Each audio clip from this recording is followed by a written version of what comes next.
personally, and speaking about the profession of architecture, I think the way we create the dwellings we live in has effects on people. I think it's a great opportunity to create spaces that impact people in positive ways. You know, whether it's just the act of living or raising a family or entertaining, specific to single-family residential. I think that's the joy and that's the reward in practicing architecture, is to influence people's lives. My name's Kyle Gaffney. I'm the founding partner of SKB Architects in Seattle. I think Medina itself is probably, midfield for the Northwest. I mean, you can't ask for a better view.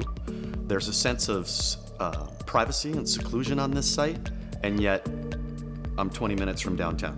So I think from a locale standpoint, this property, and Medina in general, but this property, again, it's in the sweet spot.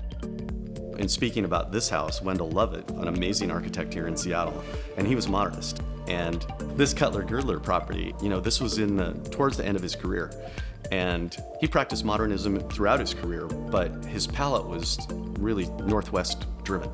So it was a lot of wood used in his earlier homes, but still in a modernist way. It was not imitating his style. And then this project came, and again, as I was saying earlier, there's new construction methods. There's new techniques in drawing. The thing that I put together about this house, and the reason I think it's so significant, is CAD drawing was just beginning. Computer drawing in the late 80s, early 90s was really getting a strong hold in the architectural profession. And we started to see softwares that were coming out of the aeronautical field. And so it allowed architects to employ drawing techniques that we couldn't do with just a Mayline and a triangle. So the CAD world and modeling opened up a whole different way of thinking about architecture. And so there were architects like Frank Gehry and Daniel Libeskind who were pushing that to the limit. And I think this house was definitely influenced by those two architects. Wendell really, it was cutting edge construction methods and drawing techniques. And I think Wendell really embraced it. Both Gehry's work and Libeskind's work in this house, it's clear that those were strong influences in this house.